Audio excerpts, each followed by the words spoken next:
जय गुरु जी, शुक्राना गुरु जी। संगत जी, आज मैं अपना सत्संग गुरु जी की आज्ञा से शेयर करने जा रही हूँ।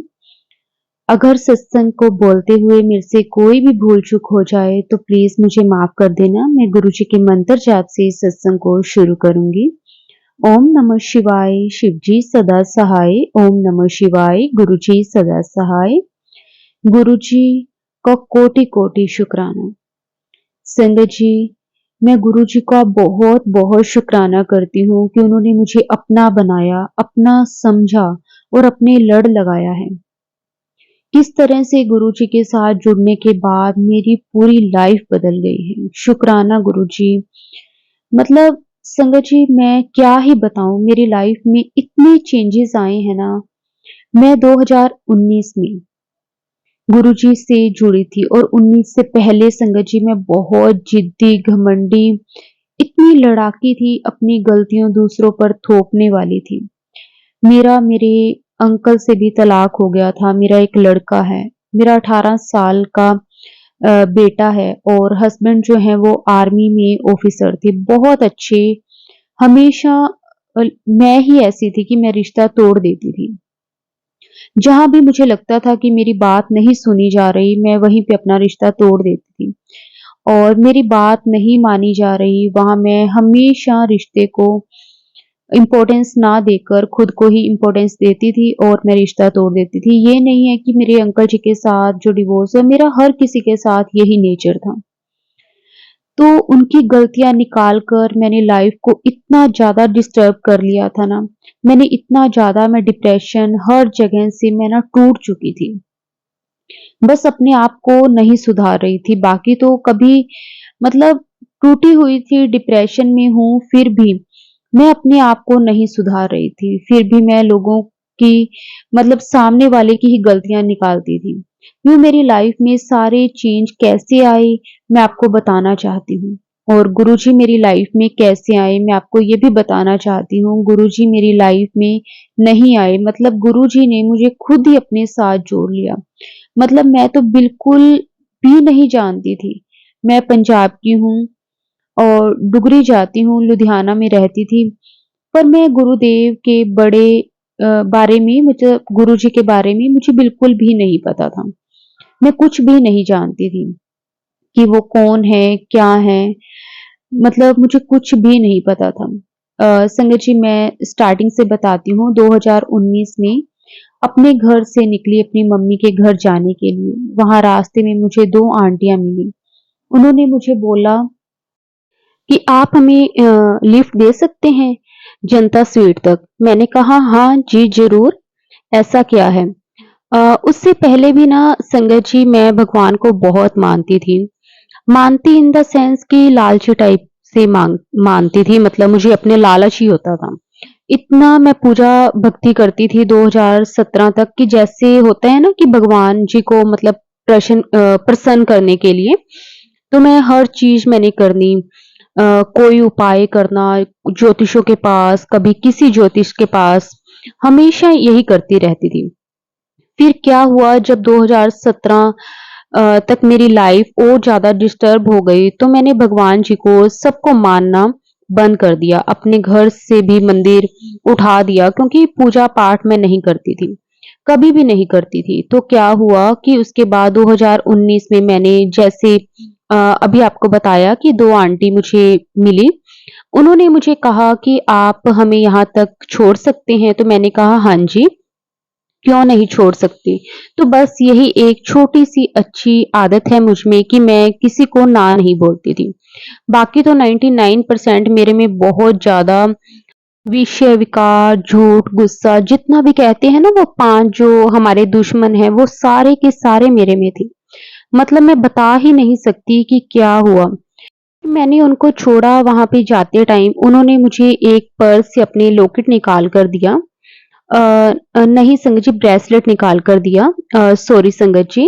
और गुरुजी, उन्होंने मुझे ना ब्लैक कलर के मोती थे और उसके अंदर गुरुजी के दोनों साइड में स्वरूप थे, जिसमें रेड कलर का चोला पहना हुआ था। तो उन्होंने मुझे वो निकाल कर दिया। उन्होंने बोला कि ये हमारी हेल्प की है इन्होंने, तो हम ये आपको ऐसे ब्लेसिंग्स उन्होंने ब्लेसिंग्स बोली कि गिफ्ट बोला होगा, मुझे ध्यान नहीं। तो मैं बहुत गुरुजी मतलब साक्षात मेरे पास आए, क्योंकि वो जान चुके थे कि मेरी लड़की, मेरी बेटी ऐसे तो सुधरेगी नहीं। मुझे ही जाना पड़ेगा उसको सुधारने के लिए। तो संगत जी, मैंने आंटी को बाय किया, दोनों आंटी जी को, और आंटी जी ने मुझे वो दिया ब्रेसलेट ब्लैक कलर के मोतियों वाला। तो मैंने अपने पर्स में रख दिया। मैं आपको बता चुकी हूँ कि मैं भगवान से बिल्कुल अपना नाता छोड़ चुकी थी। मैं शिव भक्त हूँ, मुझे शिव जी में ज़्यादा मतलब कि मैं मानती थी। मतलब मेरे अंदर हर जगह पर उस टाइम शिव से भी मैं नाराज़ थी। मतलब मैं उस टाइम हर एक भगवान से नाराज़ थी। मतलब मैं शिव जी को भी अब मतलब अपनी लाइफ़ से निकाल चुकी थी। और गुरु नानक देव जी को भी मैं अपनी लाइफ से मतलब वो मेरे जैसे हमारी लाइफ में पूर्वज हैं, मतलब जो कहते हैं ना कि हमारे कुल देव हैं, लेकिन मैं मतलब बिल्कुल सबको निकाल चुकी थी। मैं पहले तो उनको भी बहुत मानती थी, बट मैंने उस टाइम उन लोगों को मतलब सॉरी संगत जी, उन भगवानों को मैंने अपनी ज़िंदगी से निकाल दिया था। क्योंकि मुझे ऐसे लगता था कि इन्होंने मेरी ज़िंदगी को झंड बना दिया है। मैं उन्हें कहती थी कि आप मेरी ज़िंदगी को सही ट्रैक पर नहीं लेकर आते हो। मैं जो चाहती हूँ वो मुझे मिलता नहीं है। अगर वो मुझे मिलता है तो मैं उससे बड़ी जल्दी अक जाती थी। फिर मुझे कई बार ऐसे लगता था कि जो भी मैं भगवान से माँगती थी वो मुझे मिलता था, लेकिन उसके बाद जैसे कहते हैं ना कि अपना जी मतलब उब जाता है, वैसा ही मेरा हाल होता था। तो क्या कहते हैं कि मैं उनसे ना अलग ही होती गई। मुझे वो जो चाहिए था मतलब वो नहीं चाहिए था, मैं ऐसे ही करती रहती थी कि आपने मुझे ये नहीं दिया, मुझे तो वो चाहिए था, मुझे वो नहीं दिया, मुझे तो ये चाहिए था। मैं इन्हीं चीज़ों में ही पड़ी रहती थी। तो चलो, मैं मम्मा के घर आई, मैंने ये बात अपनी मम्मा से कोई शेयर नहीं किया कि अब मेरी लाइफ को उस टाइम के बाद मुझे याद है संगत जी 25 जून, जून में गुरुजी मेरे पास आए थे और 25 जून को मेरी लाइफ में चेंजेस आएँगे। क्योंकि मेरे पेरेंट्स मुझसे बात नहीं करते थे, पापा तो बिल्कुल भी मुझसे बात नहीं करते थे क्योंकि मैंने डिवोर्स लिया था।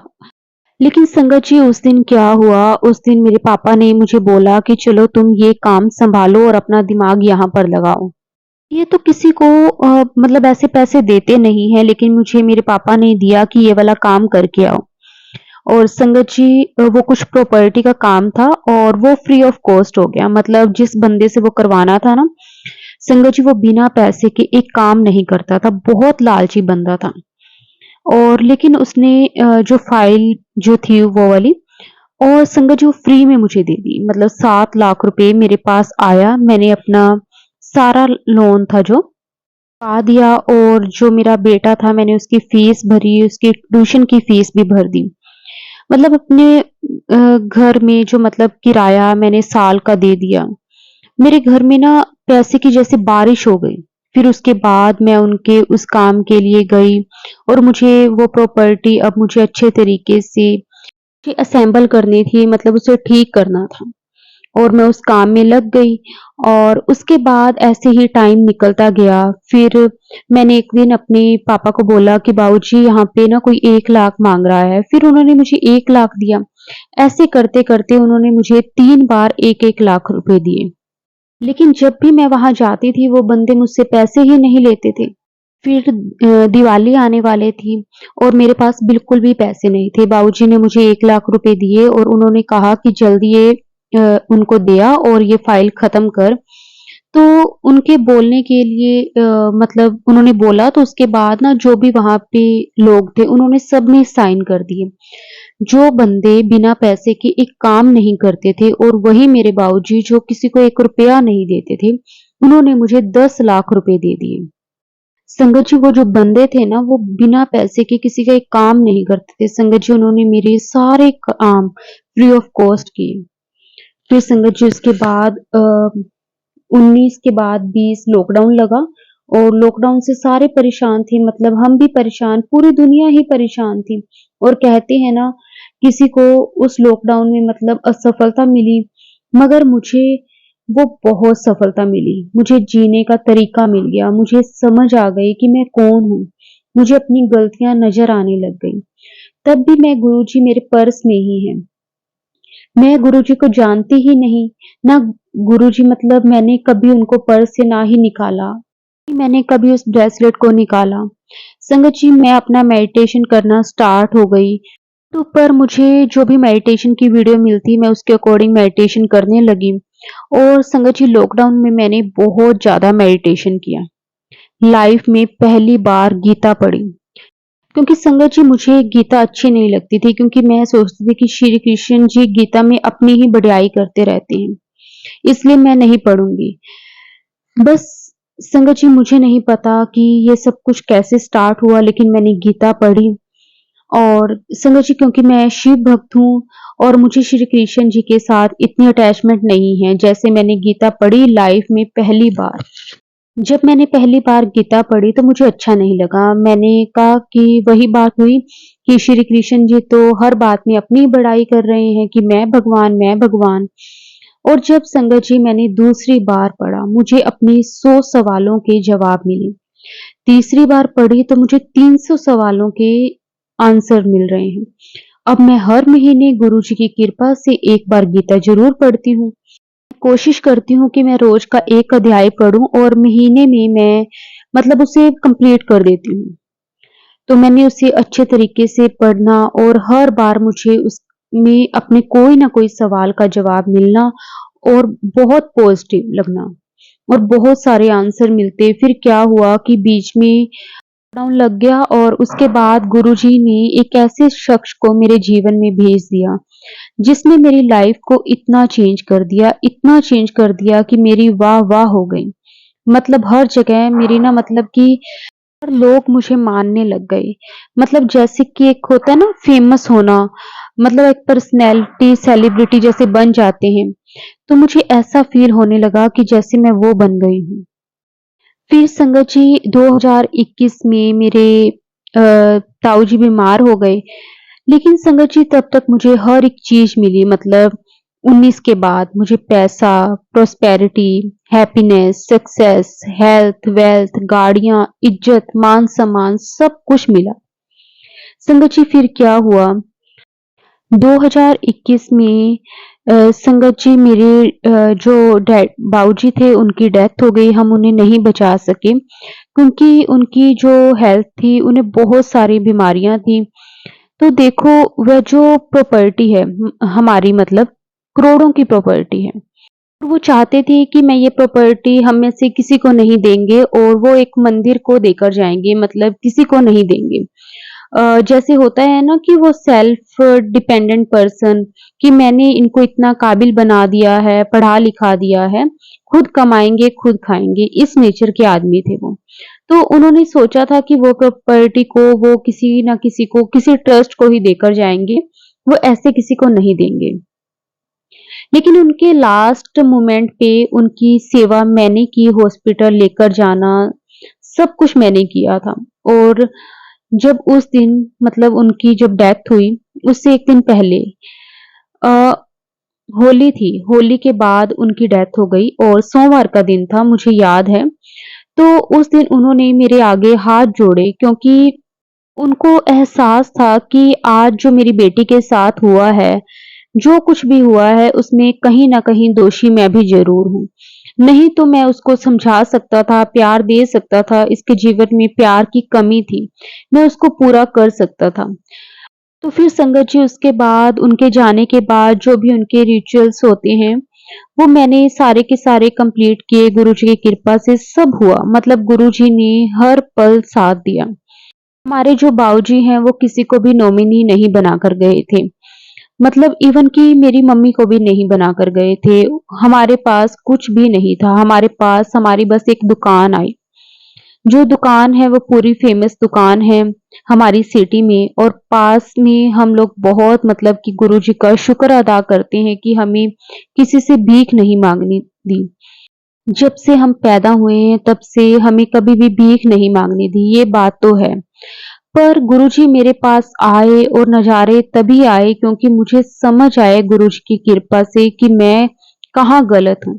और मैं कहाँ से हूँ।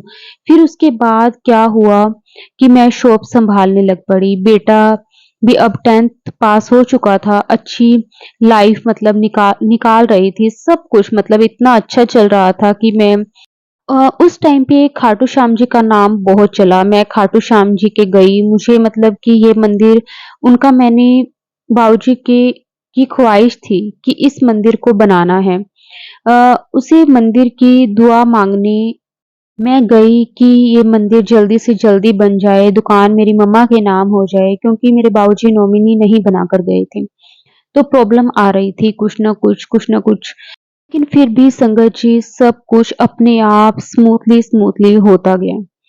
मतलब बहुत ज़्यादा स्मूथली होता गया। फिर क्या हुआ कि खाटू श्याम में 3-4 बार मैं गई। वैष्णो देवी तो मैं हर साल हम जाते हैं, कई बार साल में हम एक बार तो जाते हैं, क्योंकि मेरी मम्मी और बाबूजी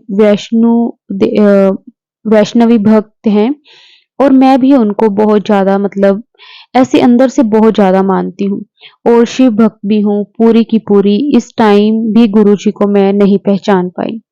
ये बात मेरे साथ 2019 से लेकर 2023 मार्च तक चलती रही। फिर संगत जी यहाँ पर ना एक लेडीज ग्रुप है, मैंने वो ज्वाइन कर लिया। उसमें कुछ लेडीज थी जो सत्संग करती थी। तो उनके ना स्टेटस पे मैं गुरुजी को देखती थी, मैंने कई बार देखा।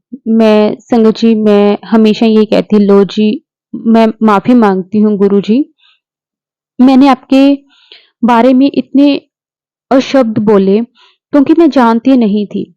मैंने कहा कि लो जी एक और ट्रेंडिंग मतलब बाबा आ गए हैं, बताओ, और ये तो डांस डांस भी कराते हैं। क्या बात है, क्या बात है। संगत जी मैंने बोला, उसके लिए मैं माफी मांगती हूँ। संगत जी हम मनुष्य हैं और वो कहते हैं ना कि हम राक्षसी जोनी हैं, हम विश्वास नहीं करते। मैंने वैसे ही किया। मैं बहुत ज्यादा क्षमा मांगती हूँ गुरुजी, आपसे प्लीज मुझे माफ कर दीजिए। मैंने आपके बारे में ऐसा सोचा, आपने तो मेरा हर पल साथ दिया, लेकिन जन्म से आपने मेरा साथ दिया है। मैंने कहा कि ये पता नहीं कौन से ट्रेंडिंग बाबा हैं। आगे फिर ना मेरी बेस्ट फ्रेंड है, वो भी उसने भी कुछ फोटो शेयर की फेसबुक पे, मैंने कि भाई दीदी भी चली गई है ट्रेंडिंग बाबा के पास। तो फिर क्या हुआ कि ऐसे ही मैं सोच रही थी, फिर एक फ्रेंड आई उनकी, तो मैंने उनसे बात की। मैंने कहा कि ऐसे ऐसे करके ना बड़े आजकल आप ट्रेंडिंग गुरु के पास जाते हो, कौन है ये गुरु जी? और मुझे तो बिल्कुल नहीं पता था। फिर उसके बाद संगत जी उन्होंने मुझे बताया कि ऐसे-ऐसे करके गुरुजी हैं और गुरुजी ने समाधि ले चुके हैं। वैसे मैं आपको बताती हूँ संगत जी, मुझे लगा कि यूट्यूब वगैरह वाले बाबा जी चल पड़ते हैं ना, आज ये वाले बाबा जी चल पड़े, कल वो वाले माता जी चल पड़ी। मेरा वही ख्याल था कि ऐसे ही ये बाबा जी भी आ गए होंगे। तो उसके बाद मैंने ऐसे उनसे बातचीत की कि ऐसे-ऐसे मेरी दीदी हैं और ऐसे मेरी एक फ्रेंड भी है, वो गुरुजी की स्टेटस लगाते हैं। तो फिर वो उन्होंने बहुत कुछ बताया गुरुजी के बारे में, गुरुजी तो ऐसे हैं, सब कुछ उन्होंने इतने सत्संग सुनाए, मैं मतलब मुझे विश्वास नहीं हुआ कि ऐसा भी हो सकता है। उन्होंने ये भी बताया कि उनकी बेटी की मैरिज कैसे हुई, मतलब उन्होंने बताया कि किस तरह से गुरुजी के मैसेज हमारे पास आते हैं, किस तरह से गुरुजी हमें मैसेज देते हैं, किस तरह से वो हमसे बातें करते हैं। जब मैंने ये सब कुछ सुना तो मुझे बहुत ज़्यादा क्यूरियोसिटी हुई कि हाँ, मैं भी इनके बारे में जानूँ, और फिर मैंने उनको कहा कि हाँ, इनका ब्रेसलेट तो मेरे पास भी है। तो वो कहते हैं कि आपके पास? तो खुद ब्लेसिंग्स चल कर आई है, खुद गुरुजी आए हैं। लोग तो ब्लेसिंग्स माँगते हैं, आपके पास तो ये खुद चल कर आई है। लेकिन संगत जी तब भी मेरे मन में कोई भाव नहीं आया, मैं झूठ नहीं बोलूँगी। मुझे कोई भी अंदर से ऐसा भाव नहीं आया गुरुजी के लिए। अ, उसने मुझे बताया कि गुरुजी समाधि ले चुके हैं, वे अपना अब शरीर में नहीं है, वो चोला छोड़ चुके हैं। संगत जी जब मुझे उसने ये बात बोली तो मुझे सच में बहुत दुःख हुआ, और मैंने उस टाइम पे भी गुरुजी से माफ़ी माँगी कि मैंने आपके बारे में ऐसा मेरे मन में विचार आया, मैं ऐसा विचार नहीं लाना चाहती थी। मैंने बहुत माफ़ी माँगी। फिर संगत जी मैंने अप्रैल की ये घटना है मेरे साथ हुई मार्च में और मैंने 13 अप्रैल को उनका पहला सत्संग हमारे यहाँ पे हुआ मैंने अटेंड किया और मुझे पता चला कि ये अ, जिस हॉल में है जहाँ पर होता है मतलब अगर आप प्रसाद जो होता है उसमें कुछ भी चीजें छोड़नी नहीं होती। अपना प्रसाद आपको खुद खाना होता है और पूरा खाना होता है।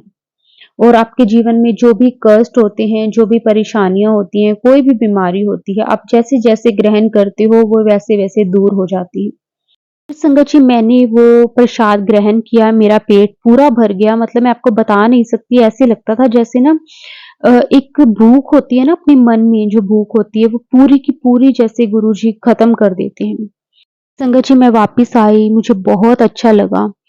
संगत जी उस दिन मुझे पहली बार ऐसे लगा जैसे गुरुजी की तरफ मेरी जो अटैचमेंट है वो शुरू हो गई थी। गुरुजी की तरफ से तो वो बहुत पहले से शुरू हो गई थी, लेकिन उस दिन मुझे भी ये फ़ील हुआ जैसे मैं भी गुरुजी के साथ कनेक्ट होने लगी हूँ। फिर उस दिन मुझे लगा कि मुझे गुरुजी के साथ मिलना है, तो मैंने प्लान किया बड़े मंदिर जाने का और सडनली संगत जी उस टाइम मुझे फ़ेसबुक, इंस्टाग्राम पर भी गुरुजी के मैसेजेस आने लगे। और संगत जी मैंने भी उनको फ़ॉलो करना स्टार्ट कर दिया। मुझे कई मैसेजेस आते थे कि कुड़िए मैं तेरे नाल हाँ, तू ये 2 काम कर, ये कर, इस तरह के गुरुजी के मैसेज आने मेरे पास स्टार्ट हो गए। और मेरे पास आया सोमवार के व्रत रख, मैंने वो भी रखना स्टार्ट कर दिए। किसी में मैसेज आया कि आप शिव पुराण पढ़ो, मैंने वो भी पढ़ा और मुझे समझ नहीं आया शिव पुराण तो अभी भी। फिर मेरे पास मैसेज आया कि शिव पुराण ਨੂੰ 1 या 2 ਵਾਰ ਪੜ੍ਹਨ ਨਾਲ ਕੁਛ नहीं होना, ਇਹਨੂੰ वार-वार पढ़, ਇਹਨੂੰ 3 बार पढ़, फिर तेन जाके कुछ समझ जाएगा। संगत जी फिर मैंने स्टार्ट किया और जल्द मैं एक बार और अपना स्टार्ट करने वाली हूँ। और उसके बाद संगत जी मैं दीदी के साथ मैं दिल्ली गई। संगत जी मैं अपनी शॉप का सामान लेने के लिए भी दिल्ली जाती हूँ। तो फिर मेरा मैनेजर भी साथ में गया था, तो मैंने उसे बोला कि आज सामान तू ले ले, हम बड़े मंदिर दर्शन के लिए जाएँगे। फिर संगत जी हमने गूगल पर सर्च किया और हमें पता चला कि मंगल और बुध को पता नहीं बुध और वीर को ऐसे कुछ था कि बड़ा मंदिर बंद होता है और बाकी दिन खुला होता है। फिर हमने किसी को कॉल की तो फिर उन्होंने भी हमें यही बात बताई और हम ना टाइमिंग पूछना भूल गए। हम लोग ना 2 बजे मंदिर की तरफ मंदिर पहुँच गए। संगत जी जैसे हम मंदिर पहुँचे तो वहाँ काफ़ी सारे अंकल खड़े थे। फिर उनमें से एक अंकल ने हमें कहा कि अगर आप दर्शन करना चाहते हो तो आप बाहर से दर्शन कर लो, क्योंकि अभी मंदिर 4 या 5 बजे तक खुलेगा। तो संगत जी फिर मैंने दीदी से कहा कि दीदी छतरपुर से चांदनी चौक अगर हम जाएँ वापिस तो 1 घंटा जाने का, 1 घंटा आने का। तो ऐसे करते हैं कि हम आस-पास ही कहीं चलते हैं और चाय वगैरह पी लेते हैं। दर्शन तो आज हम गुरुजी के करके ही जाएँगे बड़े मंदिर में, अगर उन्होंने बुलाया है तो। फिर संगत जी हमने ऐसे ही थोड़ी देर टाइम पास किया और उसके बाद जैसे ही हम वापिस आए, तो फिर सेवादार ने बोला कि अभी 5 मिनट और लगेंगे। फिर हम खड़े रहे। उसके 2 मिनट के बाद ही उन्होंने बोला कि अंदर जाओ और संगत जी गाड़ी हमारी बिल्कुल बड़े मंदिर के बिल्कुल पास खड़ी हुई थी। और संगत जी हमें पता नहीं था कि अगर चप्पल हम गाड़ी में उतार कर जाएँ तो हम सीधा लाइन में लग सकते हैं। हमने बहुत बड़ा सारा चक्कर काटा और बाकी तो गुरुजी की जैसी मर्ज़ी। जो गुरुजी चाहते हैं वही होता है। संगत जी फिर क्या हुआ हम लोगों को मंदिर के दर्शन हमने किए। मैं आपको बता नहीं सकती गुरुजी ने इतनी मेहर की है ना संगत जी, इतनी मेहर की गुरुजी ने हमारे मतलब बहुत ज़्यादा गुरुजी ने हमें ब्लेस किया उस दिन। फिर संगत जी हमने चाय प्रसाद लिया, बड़ा मज़ा आया, बहुत आनंद आया। वापिस आए गुरुजी की बातें सारे रास्ते हम करते आए, बहुत ही अच्छा लगा, बहुत अच्छे दर्शन हुए गुरुजी के, बहुत ही अच्छा लगा। संगत जी जैसे ना होता है ना कि जैसे जो भी बाबा वगैरह होते हैं, तो उनके ना जो कमेंट्स होते हैं, उनमें 50% पॉजिटिव कमेंट्स होते हैं और 50% नेगेटिव कमेंट्स होते हैं। तो संगत जी मेरी ना आदत है कि कोई भी गुरुजी का मैसेज आता है तो मैं ना वो कहते हैं ना कि हम पापी इंसान हैं, हमारा शैतानी दिमाग होता है, हम ऐसे ही इफ एंड बट में ही पड़े रहते हैं। तो संगत जी मैं क्या करती थी, मैं अपना दिमाग चलाती थी। मैं ना हर मैसेज के ना नीचे कमेंट पढ़ती थी।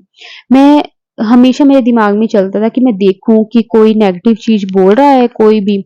तो संगत जी, गुरु जी का आज तक मैंने कोई भी मैसेज ऐसा नहीं देखा कि किसी ने नेगेटिव बोला हो। मतलब हमेशा हर कमेंट होगा जय गुरु जी, शुक्राना गुरु जी, या फिर ओम नमः शिवाय, शिव जी सदा सहाय, ओम नमः शिवाय, गुरु जी सदा सहाय। मतलब मैंने सारे जितने भी आज तक कमेंट्स देखे यही गुरुजी के मुझे मिले। और संगत जी, नहीं तो मतलब आजकल जो बाबा हैं उनके नीचे जितने भी कमेंट्स होते हैं उनमें से 30% पॉजिटिव होंगे, 70% नेगेटिव ही होते हैं। मतलब ऐसे ही देखा जाता है, लेकिन गुरुजी के हर मैसेज के नीचे हमेशा हमें पॉजिटिव कमेंट्स ही मिलते हैं। संगत जी, फिर मेरा कनेक्शन गुरुजी के साथ बनने लग गया, और संगत जी इसी दौरान मेरी मम्मी का भी गुरुजी के साथ कनेक्शन बनने लगा। मेरी मम्मा ने मुझे बताया कि मुझे तो गुरुजी के ड्रीम्स आते थे, लेकिन मुझे तो पता ही नहीं था कि ये कौन है, कैसे हैं, इनके ड्रीम्स मुझे क्यों आते हैं। संगत जी, मेरी मम्मी भी गुरुजी के साथ कनेक्ट होने लगी। संगत जी, उसके बाद मेरा एक रूटीन बन गया। जब भी मैंने सुबह उठना, पहले सबसे पहले मैंने गुरुजी को प्रणाम करना, गुरुजी का मैसेज देखना, फिर उसे पढ़ना। मेरा संगत जी, मेरा ये रूटीन बन गया था। उसके बाद मैं हनुमान चालीसा करना सुबह उठते ही और रात को सोने से पहले भी।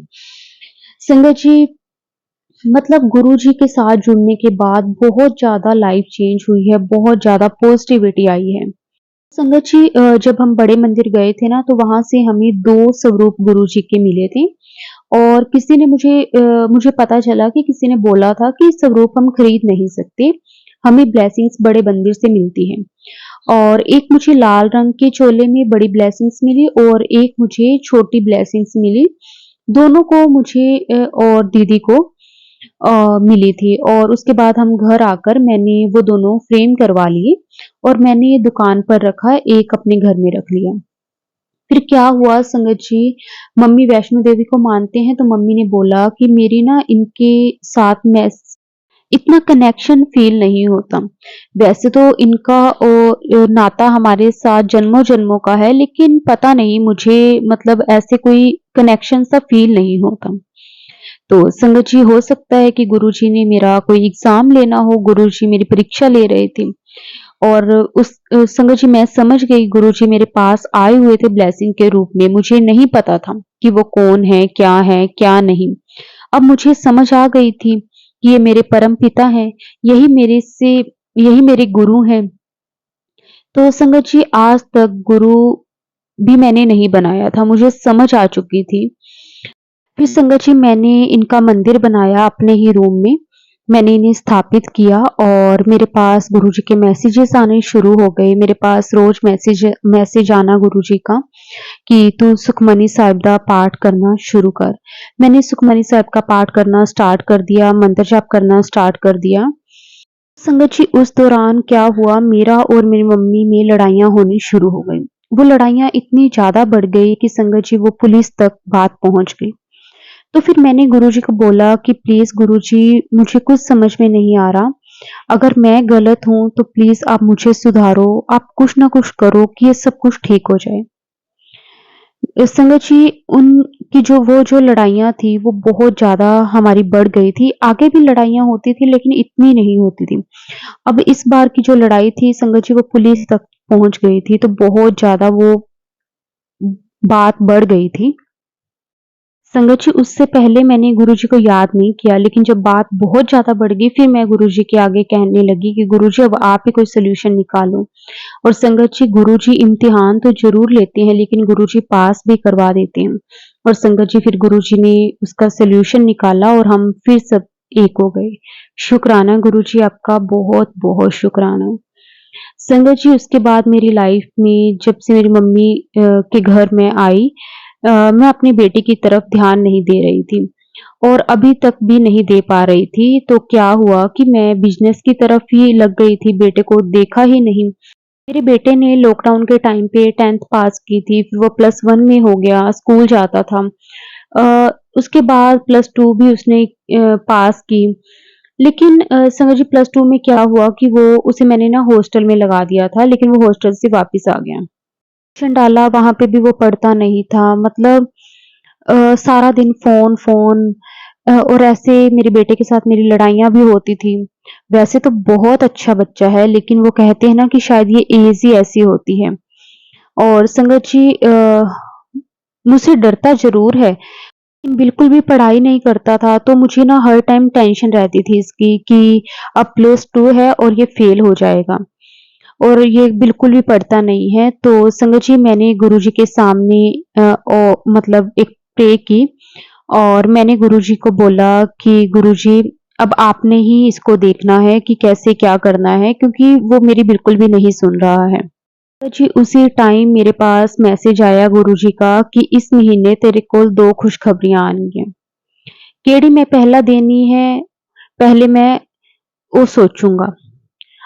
फिर मैंने आके गुरुजी का बहुत-बहुत शुकराना किया कि गुरुजी संगत जी आप विश्वास नहीं करोगे, मेरा बेटा 64 परसेंटेज से पास हो गया, जिसका 33% भी आने संगत जी इतने मुश्किल थे। मुझे लगता ही नहीं था कि वो पास कभी हो पाएगा, लेकिन गुरुजी का इतना शुकराना। संगत जी गुरुजी से जुड़ने के बाद मेरी लाइफ बहुत बदल गई है, बहुत बदल गई है। संगत जी मैं जितना भी शुकराना करूँ उतना कम है। जब-जब मैंने गुरुजी को याद किया है, तब-तब गुरुजी ने मेरा किस तरह से साथ दिया है ना संगत जी, मैं आपको बता ही नहीं सकती। गुरुजी का दिल से मैं शुकराना करती हूँ। संगत जी अब मैं अपने सत्संग को यहीं विराम दूँगी, क्योंकि मेरा सत्संग बहुत लंबा हो रहा है। अगर सत्संग को बोलते हुए मेरे से कोई भी भूल-चूक हो गई हो, तो संगत जी मुझे माफ़ कर देना। गुरुजी आप भी मुझे क्षमा कर देना। मैं गुरुजी के मंत्र जाप से अपने सत्संग को विराम देती हूँ। ओम नमः शिवाय, शिव जी सदा सहाय। ओम नमः शिवाय, गुरु जी सदा सहाय। जय गुरु जी, शुक्राना गुरु जी। अनंतम अनंतम शुक्राना गुरु जी।